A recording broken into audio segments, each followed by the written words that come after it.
If you wait until January 1st to build momentum, guess what? You are already behind. Your best year starts right now. And hey, if you want weekly insights to create unstoppable habits, hit subscribe and share this episode with someone who's ready to take control of their 2026. Hey there, welcome to Group X Appeal. I'm Kimberly Spring-Glick. And I'm Terry Shorter. We're excited to bring you this hot and sweaty podcast. With over 25 years of experience each in the health and fitness industry, we're here to share hilarious, heartwarming stories from our lives and careers. And offer practical nutrition tips, expert exercise advice, and strategies for holistic well-being and a positive mindset. Group X Appeal is your go-to source for inspiration, motivation, and a few laughs along the way. So tune in and let us help you be the healthiest, happiest version of you. Welcome back to Group X Appeal. I am Terry Shorter. And I am Kimberly Spring-Glick. Whoop, whoop. This is episode number 66. What? Yes, it is. That's a lot of episodes. That's a whole bunch of episodes, Yeah. but we're just getting started still. That's right. And today we are diving into the science of momentum, truly the real reason some fitness habits stick and why others crumble by mid-January. It happens. So this episode is for anyone who's ever said, this is my year, and then watch the motivation fade. Boo. Let's build habits that actually last. Yeah. So how do we do that? Well, We got some things to share. yeah, we got 5 different points or 5 different tips that will hopefully get you prepped and ready to go so you can build momentum like right out of the gates, because as we know, once you created that momentum, it just breeds more momentum. Mm-hmm. And so the first thing before we get into that is understanding what a habit loop is all about. The first step to building momentum is understanding the habit loop. And there's 3 different parts to the habit loop. We have what's called the cue, then we have the routine, and the routine leads to the reward. It's basically the formula behind every single repeated behavior. So for example, let's say, for example, if I want to get out and start walking, get some miles under my feet, because eventually I want to lose weight, we'll say, right? The first cue that I like to set up for, this is what helped me wake up every single morning and go on my morning walks, whether it's, already 85 degrees out or whether it's like 40 degrees out, right? Is I set up a cue. And the cue for me is always every single night prior to waking up, I'll put my running shoes literally right next to my bed. So when I get up, before my feet even touch the ground, my feet actually almost step into my shoes. Literally. Brilliant. That's the cue for me. What could go wrong? Right. What could possibly go wrong? I would trip over those so fast. At my age nowadays, right? Just, So I would be like getting up to pee at 2 a.m. Sorry, I digress. So that's my cue to remind me, all right, guess what happens next? I'm literally stepping into my routine. And what's the routine? It's going out for a 30-minute walk. I'll walk 15 minutes down this path right outside where I live, 15 minutes down the path. I get to the end, I touch the gate, and I walk back 15 minutes. And for me, that leads to the next part of the habit loop is the reward. Yeah. What's the reward? Well, the reward could be as simple as a sense of accomplishment, right? That promise that you made to yourself and that just feeling of empowerment, that feeling of accomplishment. And that right out of the gate, starting the day, helps you build into more success. It breeds, again, more success. It just rolls into another win that because you started out right out of the gate from that simple cue. And if we took it even further, or not further necessarily, but if we kind of stepped away from the whole fitness side of things, it's as simple as walking into your bathroom and having your toothbrush sitting on your sink. That's the cue. What's the cue? The cue is to brush your teeth. That's the routine. And that routine, what's the reward to that? You have minty, fresh breath, no cavities. Nobody is like trying to avoid you when you're saying hi. Well, if you say it like that, I might try to avoid you. Like Vera Close, hi. So that's the basic habit loop. So it's having first, again, the cue just represents the signal right? The signal to remind you of what your routine is, or routine that you'd like to get into. And then always having that outcome in mind too. What's the outcome that you'd like to have? Of how would you like to feel at the end of it, rather than thinking of the process? And I like that you gave the example of something you would do first thing in the day, because I've often heard the best way to own your day is to own your morning. Yes. Because you are setting yourself up to kind of create that domino effect of momentum throughout the day, which kind of leads me to the second point, being to start smaller than you think. And the reason that kind of jarred a memory of mine of, I forget, I think I was not talking to, I was listening to, I've never talked to David Goggins, but I've listened to him before. And he was talking about how he was taught to make his bed in the morning. Yes. Something as simple as making your bed, starting just small of a habit as that can create a bit of a dopamine hit and a sense of accomplishment that creates a bit of momentum. Like, your brain loves easy wins. So often we set ourselves up to try to accomplish these massive tasks to be able to form new habits. I was just talking to a member after class on Tuesday morning, and she was talking about all these things she wanted to do. She wanted to start doing a protein shake in the evening. She wanted to start working out a certain number of days a week. She wanted to start strength training. She wanted to start doing all these things. And at one point I just kind of paused and I said, okay, I said, I hear you. And I hear all the things you want to do, all these new habits you want to create for yourself. Yes. Yeah. And I said, but how about we pull it back and just pick one? Just for now. Just one. Let's just start with one. Then, as that becomes more routine, as the habit loop starts to kick in, then you can layer in other habits. But what often happens when we start too big is that we don't necessarily follow through on everything because life happens and we're human and other distractions come into play. And then you feel like you failed. And too often that leads to throwing our hands up in the air and doing nothing. And so the second tip is start smaller than you think. For example, make your bed in the morning, or just something small that creates a habit loop that makes you feel accomplished. Like, okay, now I'm going to do the next thing and the next thing, and layer it in. Like for some people, if you're not currently doing even a 10-minute walk in the morning, Terry does his 30-minute walk in the morning, maybe start with a 10-minute walk. Like, just get yourself moving, but start smaller than you think. And before you know it, you will have accomplished more than you could imagine and have created healthy habits that will serve you long term. Oh, I love it. I love it. Isn't there a song by Michael Franti called Start Small, Think Big? Is there? Yeah. How could there possibly be a Michael Franti song that I don't know? You have to. I'm going to send it to you. Okay. Yes. Start small, think big. Okay. Yeah. Well, Bahram, the owner of Lifetime, always said, think big, start small, act fast. Act now, right? I love Good it. Stuff. That works.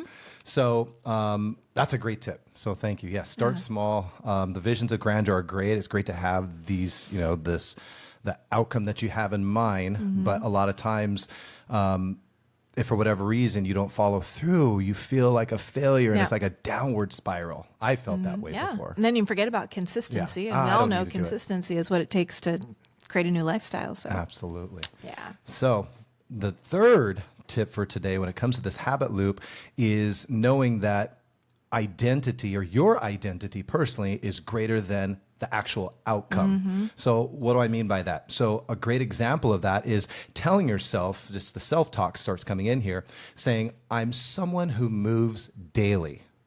Simple, right? I'm someone who moves daily, rather than saying, I want to lose 10 pounds. Oh, yeah. Right?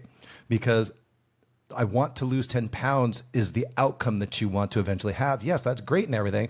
But if you kind of take a step back and focus on those smaller steps that Kimberly just talked about, by saying, I'm someone who just moves daily, you will absolutely, with consistency, right, and momentum, you will absolutely lose that 10 pounds as long as you just do it daily, right? So pretty simple. Yeah. I mean, I'm a big believer in inspired goals, is how the whole power process was created. So I think we should have inspired goals, but I think that the twist you're talking about here is, have the goal, have the outcome, the vision that you want to accomplish.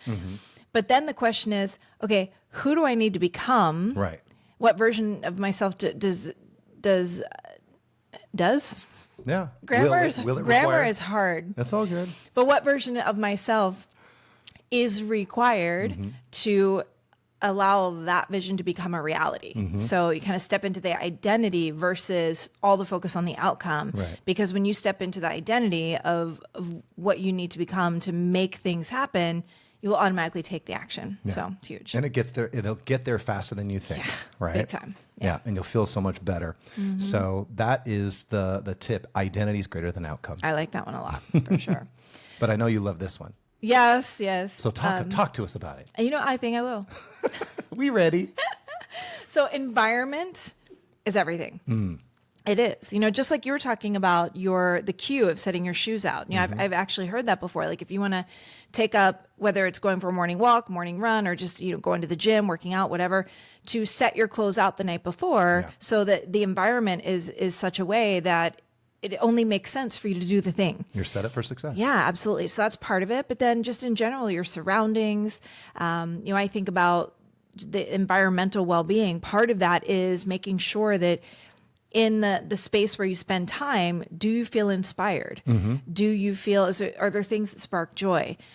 Could there be a quote that you could put up on your bathroom mirror or that you could have framed on a wall that inspires you to do the thing that you're hoping to incorporate into your lifestyle, the new habit, the new healthy habit or ritual? So the environment is huge as far as your surroundings.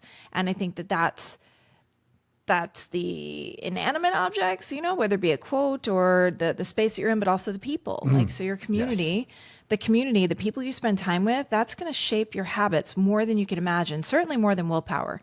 So think about who you surround yourself. They often say you're kind of the product of the top 5 people you spend time with. And so if you want to make healthy lifestyle changes, surround yourself with people who are either on that same path, whether they be maybe a little ahead, a little behind, but they're on that path with you, and inspire each other. And then, of course, your schedule. It's kind of part of the environment that you create as well, is make sure. I'm a big believer that if you don't put it on your schedule, it generally doesn't get done. So I schedule just about everything. I mean, I don't schedule brushing my teeth or making my bed. That tends to be on autopilot on its own. But the other things that I want to do, whether it's taking a class or meeting up with a friend or trying a new routine of some kind that I know is going to have an healthy outcome, I will put it on my calendar for sure, because then it's locked and loaded. Absolutely. So environment, You're committed. Make sure you're supported. And I think one of the things that also is included in the environment is your programming. Programming from TV, what you watch, what you listen to, podcasts or whatever, watch YouTube, your social media. But they're in good hands. You're in such good hands right now as we speak, by the way. Absolutely. But the algorithm picks up on all the social media platforms nowadays what you tend to kind of choose to watch and to let into your space. And so you have to be super, super careful of, the programming that's coming in. That's that intellectual well-being we've talked about before. Yeah, we talk about fueling our bodies, but you have to fuel your mind because that is going to lead to, as part of the environment, and it's going to lead you to make healthier choices. Hopefully. Yeah. Hopefully. It should. Absolutely should. Yes. So it is everything, that environment. So the last one is momentum loves ritual, right? It really, really does love ritual. And a lot of times people might think that, your rituals or your habits that you create might be boring, right? They might be not very exciting whatsoever, almost like mundane in a way, right? At first I was thinking that when I first started on my walks, for example, I was like, oh my gosh, this is just so tiresome. Why am I doing this? But now it's become habit where I'm excited to get up, and it's not the mundane anymore. It's become part of who I am. It's become part of my daily ritual. It's the part that starts my day and gets the energy flowing. And so, and that just, again, breeds more momentum for the course of the rest of the day. So, and that's the beginning of the day. So you want to bookend your day with morning and evening cues. It's what you do in the evening as well. I know that you journal, right? I actually meditate. Right. Morning and evening. Yeah. And that helps anchor in that consistency as well. and get you looking forward to, at least for me, like I'll journal, just write down just a few things, some of the highlights of the day, what I learned, who I met, perhaps, just some of the best things that happened. So it makes me look forward to what's happening. Like tonight, next. you're going to write about this. Oh, absolutely. Yeah. I always do. You know, obviously. We did a couple episodes. Kimberly was brilliant. Oh my gosh. She's always brilliant. She wasn't so good with the grammar, but otherwise, like, just, you know. Who teaches her how to spoke?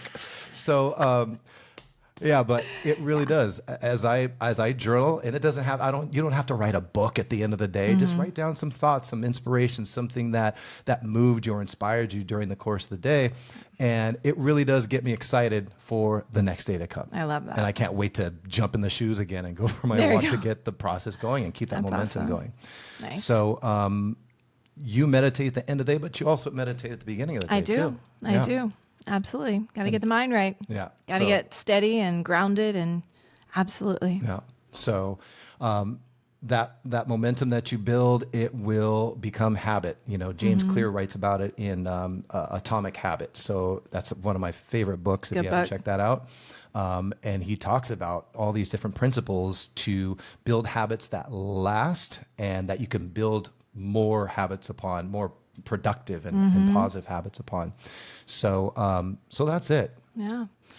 Well, my friend, your habits create your life. I think that's pretty clear with everything we've discussed. Yeah. You know, you don't need a new year to start. No. Start today. Start small. And start with something you can repeat tomorrow, because that's how you build unstoppable momentum. And that is what we want for you. Yes. And please, please, please share your habits either in the comments down below. You can tag us at Group X Appeal. Tag a workout partner as well. Oh, yeah. Or instructor who, you know, perhaps inspires your consistency that you work with on a regular basis. Yeah. Or challenge each other to start a new habit. Yeah. And then you have an accountability partner. Ooh, I like that. That's a whole nother level of another stick-to-itiveness. Stick-to-itiveness. Now, we just want to remind you that we'll be at the Fit Expo in Los Angeles, January 11th. So if you are in the area or you just want to fly to LA for the day. Yeah, come fly out for the weekend. Come meet us, share your story, and maybe even be featured on the podcast. That would be awesome. We would love that. Yeah. So hopefully this episode helped you get your habits together before the first of the year. Why wait? No need to wait. Yeah, get us started now. I'm Terry Shorter. I'm Kimberly Springblick. And as always, we encourage you to make it a great day. And why, Kimberly? Because it's a great day to have. It is. Peace out. Much love.